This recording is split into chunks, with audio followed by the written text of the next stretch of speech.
Ao longo do século XIX, se desenvolveram várias correntes de pensamento que ficaram conhecidas como racismo científico.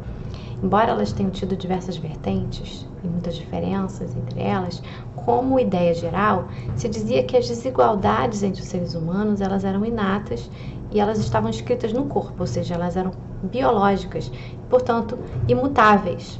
Então, a ideia de que raça é socialmente construída foi desenvolvida em resposta a essa noção de que as desigualdades elas eram naturais, eram resultado de diferenças genéticas, biológicas.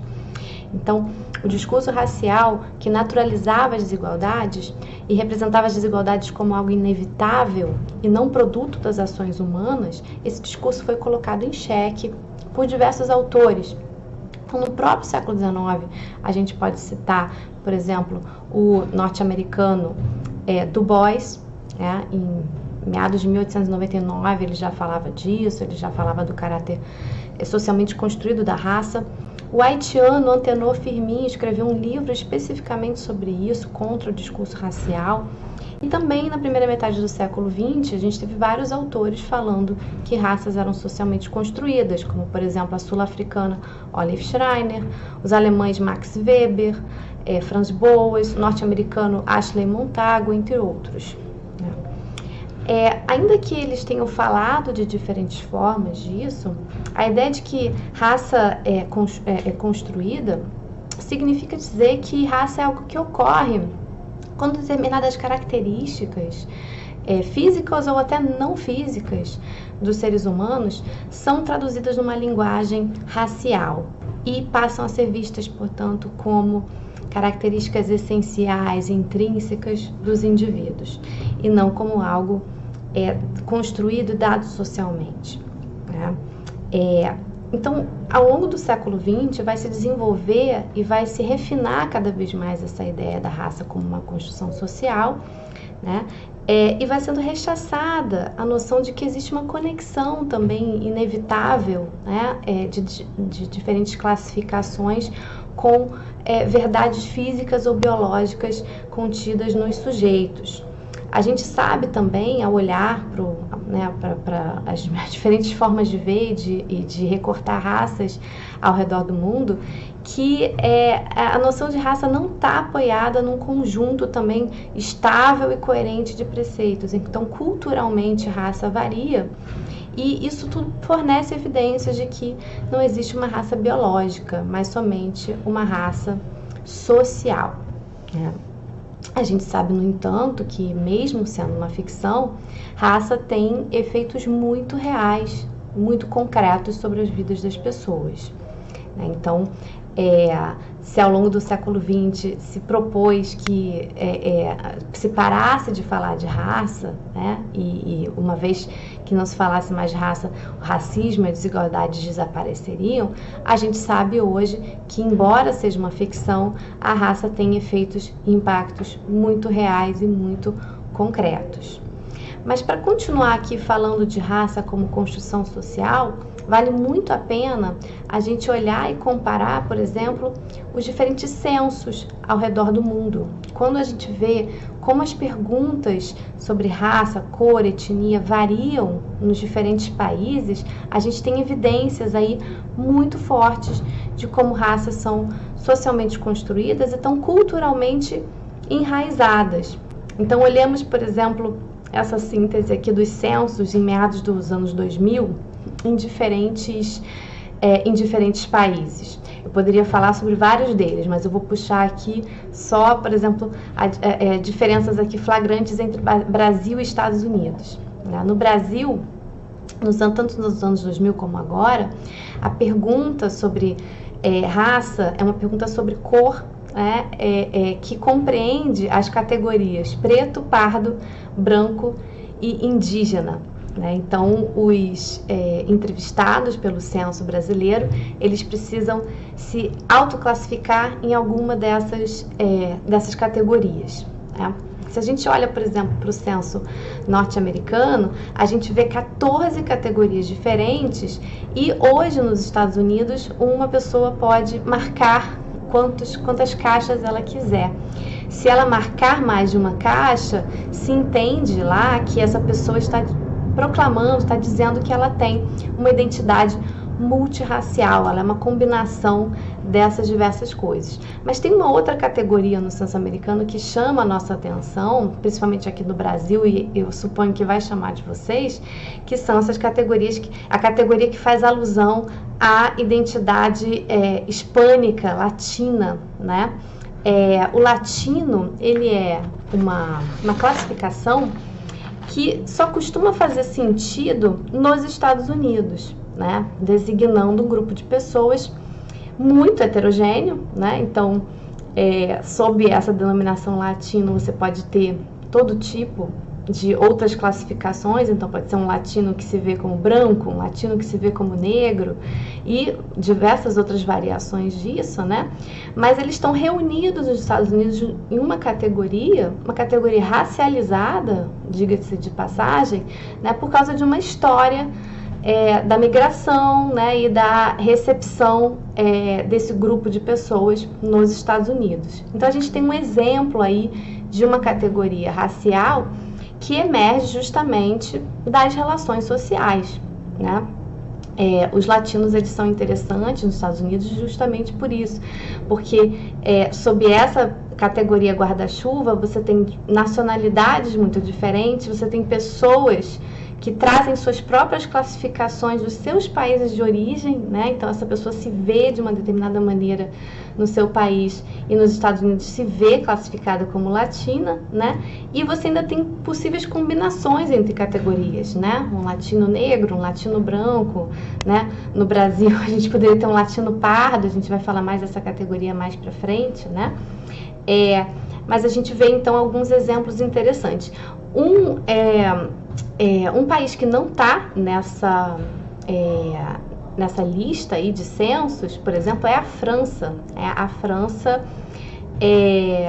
tem como uma política de Estado, né, há muito tempo, isso persiste nos dias de hoje, né, não perguntar a cor ou raça da sua população. E, portanto, a França é um caso em que nacionalidade não é representada da mesma forma como a gente vê, por exemplo, no Brasil, Estados Unidos, etc. É sem alusão a cor, raça, etc. Isso não significa, no entanto, que na França não exista formas de discriminação, que nós podemos dizer raciais, né?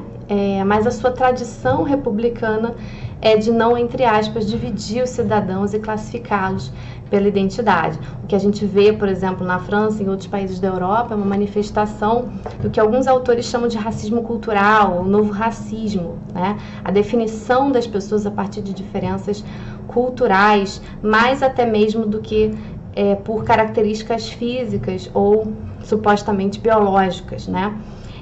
Tanto nos Estados Unidos e Europa, a gente vê, por exemplo, de alguns anos para cá, um processo que tem sido chamado na literatura de racialização dos muçulmanos. Ou seja, os muçulmanos, eles costumavam ser um grupo, né, ser visto como um grupo multiétnico, religioso, né, diverso, mas a partir de eventos que aconteceram em anos recentes, sobretudo o 11 de setembro, enfim, você tem a transformação desse grupo em uma espécie de grupo racial, né? Então, a gente tem aí inúmeras demonstrações de que raça é socialmente construída, mas esse curso vai se ocupar também de pensar como ela é socialmente construída, e por isso a gente vai falar de diferentes escalas dessa construção e da interação entre elas.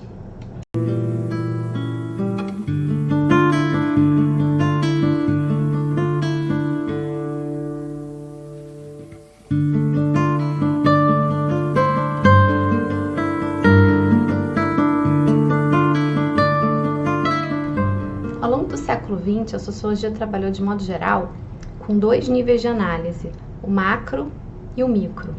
Mais recentemente, tem ganhado ênfase esse nível meso, intermediário, entre esses dois planos. À medida que eu avançar, vai ficar mais claro para vocês o que isso tudo significa, né? O que eu tenho a dizer nesse momento é que raça é um fenômeno que pode ser decomposto e analisado nessas diferentes escalas. A gente pode falar de classificações raciais desde o cotidiano, né? Ou seja, a gente está se referindo aqui ao micro, né, ao que é de pequena escala, até contextos maiores, como organizações, movimentos políticos, Estado, economia, enfim. Então, essas classificações, elas não são puramente simbólicas e não são puramente cognitivas. Elas envolvem recursos, poder, interesses. E quando a gente observa, portanto, a construção social da raça nesses diferentes planos, ou seja, nas interações do cotidiano, no contexto da formulação das leis, a alocação dos recursos, a implementação das políticas públicas, assim a gente consegue identificar de fato os processos sociais que levam à formação de categorias e classificações raciais. Isso tudo dentro, portanto, dessa agenda de pesquisa construtivista da raça. Vou falar aqui, então, separadamente de cada um desses planos de análise, para depois fazer uma síntese entre eles. Né? O plano de análise macro, ele está relacionado diretamente às grandes estruturas como nações, economias, mercados, sistemas legais, Estado e por aí vai. Né? Trabalhos empíricos sobre raça, sobre a construção social da raça, que operam nesse nível, vão interrogar principalmente como determinadas categorias raciais, como branco, negro, indígena e outras inúmeras, foram definidas e aplicadas a populações diversas. Então a lente é essa, né? Ela é de cima para baixo, ela vai dessas grandes estruturas da vida social.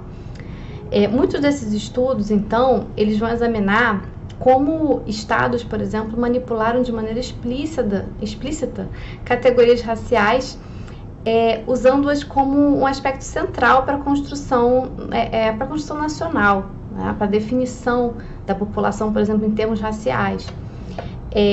A gente também esses trabalhos, eles também vão olhar, né, como em alguns casos categorias raciais foram usadas para definir a inclusão ou exclusão de pessoas em relação a direitos, cidadania, propriedade, acesso a bens públicos, migração, entre outros. Né? Outra linha de investigação ainda macro são as próprias práticas oficiais de compilação de estatísticas étnico-raciais em diferentes países. No Brasil, a gente chama de censo populacional, né? E há outras pesquisas também populacionais que usam categorias raciais para classificar populações inteiras. E embora pareça que simplesmente se trata de um processo de contagem, né? A população está lá e você vai contá-la em termos de supostas características raciais, na verdade, os estudos construtivistas sobre raça estão entendendo que o próprio Estado cria raça ao fazer essa contagem. Né? Então, embora esses censos, por exemplo, se representem, né? Atualmente isso mudou, né? As discussões mudaram, mas tradicionalmente se representavam como uma simples catalogação objetiva das raças que compõem uma população, a gente sabe que, na verdade, eles constroem, né? E criam um artefato mesmo, né? Uma representação da nação em termos de pretensas supostas características raciais. Então, essas estatísticas elas estão codificando relações sociais e não raças. Né? No nível, eu vou falar do macro, micro e depois eu vou para o meso, porque para falar do nível meso é importante eu remeter a esses dois primeiros. Né? Mas o nível micro normalmente se refere a unidades menores, como famílias, indivíduos, essas pequenas interações cotidianas, né, de vizinhança, enfim. A sociologia das relações raciais, que trabalha sobre o plano micro, tem tradicionalmente enfatizado muito padrões de preconceito, distância social, atitudes raciais individuais, né, se as pessoas são propensas a aceitar melhor relações de amizade, de casamento e outras, né, com pessoas que elas veem como racialmente distintas, né? Então, é muito comum nesse tipo de análise se recorrer, por exemplo, a pesquisas de survey, entrevistas, né? Questionários, ou, enfim, ou até entrevistas mais em profundidade, para entender como que as pessoas escolhem viver em uma vizinhança ou não, se aprovam relações interraciais, se reconhecem a existência do racismo, etc. Mas essa abordagem tradicional, ela tem sido cada vez mais criticada, porque ela assume geralmente uma lente individualista, né? E nos casos mais críticos, acabam assumindo que as pessoas têm raças, né? E que elas têm esse atributo, portanto, então que resta investigar como as diferentes raças se relacionam, né? O problema todo reside em justamente tentar identificar atitudes raciais, né? No nível individual, como se cada indivíduo fosse detentor de uma raça e de uma atitude face às outras raças. Então, essa perspectiva individualista embutida, ela corre muito risco de essencialização. Então, abordagens mais recentes nesse plano micro tentam captar o caráter relacional das identidades, ou seja, como as pessoas dão sentido à vida cotidiana a partir da interação com as outras. Então, para-se de pensar raça como um atributo fixo, algo que as pessoas têm, né, para pensar como raça vai sendo construída na vida cotidiana, né? É claro que é evidente que algumas pessoas têm mais opções para se identificar de diferentes formas que outras, né? Nenhuma escolha está livre dos constrangimentos sociais impostos por processos que ocorrem sobretudo nos planos macro e meso, né? Mas se afastar dessa visão individualista para pensar de maneira relacional, significa, por exemplo, olhar para fenômenos como a discriminação, né, e como a categorização dos outros a partir de interações cotidianas, né? Sabe-se, por exemplo, no Brasil, que o dinheiro embranquece, né? Pessoas de classe média alta ou média tendem a ser vistas como mais brancas do que pessoas de classe baixa. Isso já mostra que raça depende um pouco do contexto, das relações em que a pessoa está inserida, né? Claro que dentro de determinados limites. Mas principalmente se olha nessa linha de pesquisa para como os agentes classificam a si e os outros, né, nessas relações contínuas. A gente vai ver isso melhor quando eu abordar agora o nível meso e eu falar sobre como, por exemplo, policiais classificam as pessoas racialmente, né? Então fica esse asterisco aí que eu já vou falar disso. Então, indo agora para o nível meso, né, a gente entende na sociologia, né, o nível meso como esse nível intermediário entre o macro, né, o Estado, o mercado, etc., e o cotidiano. E pessoas que trabalham nesse nível de análise costumam lidar sobretudo com organizações, ou seja, empresas, escolas, judiciário, polícia, hospitais, etc., são os lugares onde as leis, o mercado, políticas públicas que vêm lá de cima se apresentam para as pessoas no cotidiano e fornecem um contexto para as interações que elas, né, travam entre si.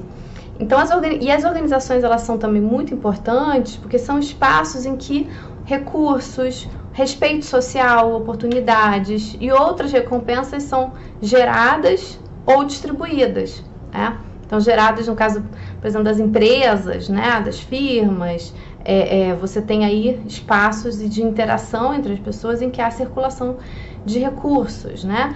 No caso, por exemplo, da saúde pública, das ações afirmativas nas universidades, você está falando de distribuição de recursos. Então, as organizações são um lugar muito importante de observação da raça, né, e dos processos de racialização, porque raça também tem a ver com distribuição de recursos, né? As percepções raciais também se formam muito a partir das impressões que as pessoas colhem do cotidiano, né, no Brasil, sobretudo, de uma relação muito próxima entre raça e classe, né? Mas aqui eu já estou divagando, né? Então, pesquisas que lidam com raça nesse nível meso vão vão mostrar raça não no abstrato, mas na sua aplicação aos indivíduos na vida cotidiana. Então, por exemplo, a gente pode pensar como no nível meso, políticas públicas são implementadas hoje no Brasil com recorte racial. Então, para entender, por exemplo, as políticas de ação afirmativa, a gente precisa entender como elas funcionam na ponta, né? Então, essas políticas, elas são tipicamente políticas geradas no nível macro, das leis, do Estado, que encontram as pessoas nesse nível organizacional meso, no caso do Brasil, nas universidades, e também no serviço público, que também tem políticas de ação afirmativa de cotas para pessoas pretas e pardas, né? Então, a gente vai ver aí, né, como, por exemplo, se formaram no Brasil recentemente, né, em anos recentes, comissões de verificação da autodeclaração do indivíduo que quer usufruir das cotas. Então, o indivíduo se declara preto ou pardo e ele vai passar por uma burocracia, vai passar por uma comissão que vai arbitrar se a classificação dele pode ser aceita para que ele seja, então, incorporado ao serviço público, à universidade, enfim. Então, a gente vê aí raça sendo feita, né, pelos indivíduos numa interação aí organizacional. Ou seja, uma pesquisa meso como essa vai olhar para como ali na ponta se define quem tem identidade negra, por exemplo, né? Outro exemplo, agora esse também remete ao nível micro, que eu estava falando anteriormente, né? É a relação entre a polícia e os cidadãos no cotidiano, né? Então, nós sabemos que no Brasil existe muita violência policial contra pessoas negras, existe uma seletividade racial nas abordagens, né, nas prisões, isso é muito forte, os dados são muito persuasivos, né, de que existe uma desigualdade muito grande. E nós poderíamos pensar pela lente individualista, né, olhar pela lente individualista as atitudes dos policiais, né, os preconceitos raciais individuais. Mas, assim como raça é socialmente construída, o racismo também é. Então, o aspecto problemático de tentar lidar com o racismo nesse plano individual é que a gente perde a possibilidade de enxergar o processo de construção desse mesmo racismo, né? Então, para ir na raiz dessa construção, inclusive na construção social do racismo, não basta olhar para cada sujeito individualmente. É preciso olhar para as relações sociais em que ele está inserido, e no caso, por exemplo, a organização policial. A gente vai, na aula sobre organizações, falar sobre isso, né? Sobre como o processo do racismo e da racialização acontece no cotidiano da atividade policial. Então, o ato de ver raça e agir conforme essa crença é fundamentalmente um processo social. Outros exemplos de abordagem meso, por exemplo, que a gente tem na literatura, são os estudos sobre o sistema de justiça criminal, que é seletiva também racialmente, né? As empresas, então, como se associa no cotidiano competência, né? Autoridade, por exemplo, a pessoas brancas e não pessoas negras, né? A gente pode olhar para o espaço dos hospitais, sobre como, por exemplo, crenças sobre, enfim, essências biológicas, né, raciais, podem influenciar o atendimento, o cuidado, etc. Então, as organizações, esse nível meso, né, são o terreno, por excelência das políticas públicas, que a gente pode ver os estereótipos se formando e sendo, né, aplicados a diferentes situações, né, onde os indivíduos e as suas percepções individuais se constituem nessas relações, né. A gente divide, a gente segmenta os estudos em macro, meso e micro, né, para fins de facilitação, de análise. No entanto, na vida social, eles estão imbricados, evidentemente, né? Então, a gente pode unir o macro e meso olhando, por exemplo, para como políticas formuladas lá de cima chegam nas organizações, né? O exemplo, por exemplo, das ações afirmativas, né? A gente também pode ver conexões entre o meso e o micro, examinando como um determinado contexto modela as interações sociais, as identidades, né? É o caso, por exemplo, esse que eu mencionei, né? Olhar os policiais e as formas de classificação racial que se constituem ali na sua atividade. E é possível investigar também, né, como indivíduos e instituições constroem fronteiras e determinam quando as categorizações devem ter sentido. A gente pode também interrogar, olhando para essas pesquisas, quais são as pistas que as pessoas usam para classificar alguém racialmente, como isso pode variar de acordo com o contexto, né? todas essas possibilidades unem, né? Elas reúnem os níveis que a gente separou aqui.